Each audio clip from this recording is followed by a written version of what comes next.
नमस्कार दोस्तों, कैसे हैं आप सब। जैसा कि चाहे केंद्र सरकार की नीतियों और फैसलों की आलोचना हो या फिर संसद में केंद्र के खिलाफ विपक्ष को एकजुट करने की नीति हो या फिर केंद्र की नीतियों के खिलाफ सड़क पर उतरने की बात हो, कांग्रेस की तरफ से हमें केवल और मात्र एक ही चेहरा सामने दिखाई देता है।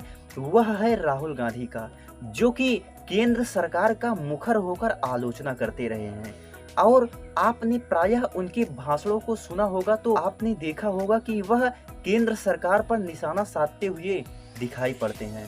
ऐसे में आज बात करने वाले हैं राहुल गांधी दोबारा ताजपोशी की गुहार हुई तेज। आज इसी टॉपिक पर बात करने वाले हैं।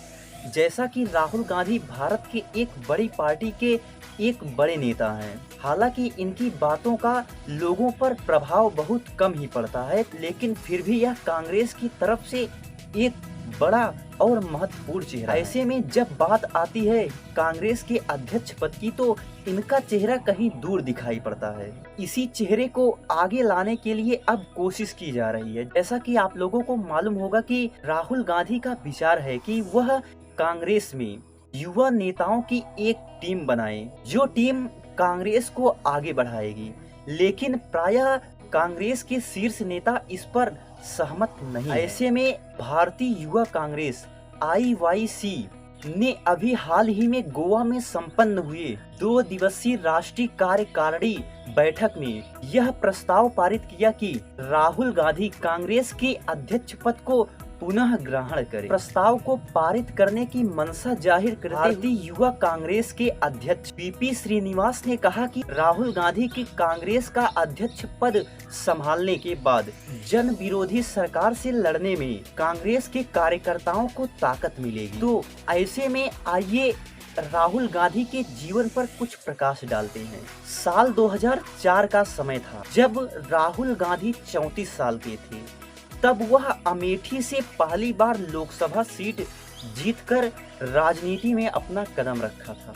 वहीं उन्हें 2007 में अखिल भारतीय कांग्रेस कमेटी का महासचिव नियुक्त किया गया। वहीं उन्हें 2013 में भारतीय राष्ट्रीय कांग्रेस का उपाध्यक्ष नियुक्त किया। वहीं उन्हें 2017 में भारतीय राष्ट्रीय कांग्रेस का अध्यक्ष बनाया और वहीं 2018 में मध्य प्रदेश, राजस्थान और छत्तीसगढ़ में हुए चुनाव में कांग्रेस की जीत का श्रेय राहुल गांधी को ही मिला। लेकिन वहीं वर्ष 2019 लोकसभा चुनाव कांग्रेस की बुरी तरह हार से उन्होंने अपने अध्यक्ष पद से इस्तीफा दे दिया। तभी से वह पार्टी के आधिकारिक अध्यक्ष न होते हुए भी वह अध्यक्ष की जिम्मेदारियों को संभाले हुए। सार्वजनिक मंचों पर आपने देखा हो जैसा कि राहुल गांधी को अपना राजनीतिक सफर शुरू किया अब लगभग 17 साल हो चुके हैं।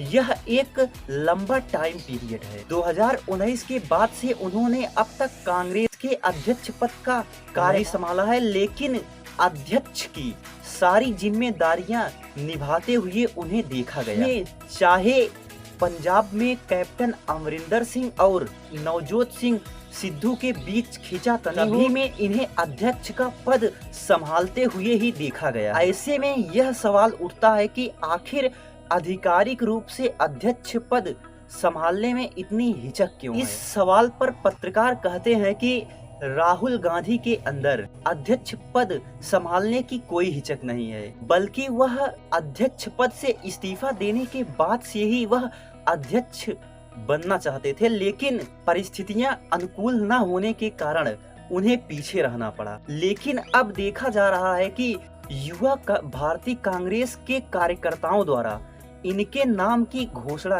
इनके नाम को आगे बढ़ाता है।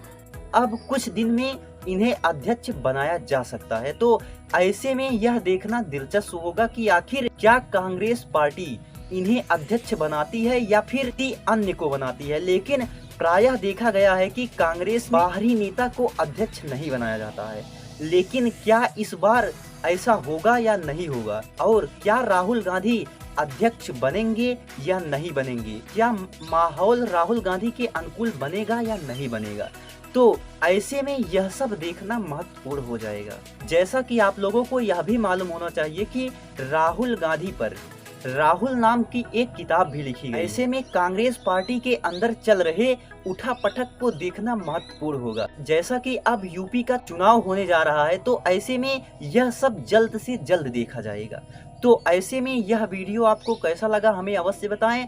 मिलते हैं अगले वीडियो में एक नए और बेहतरीन टॉपिक के साथ। तब तक के लिए धन्यवाद।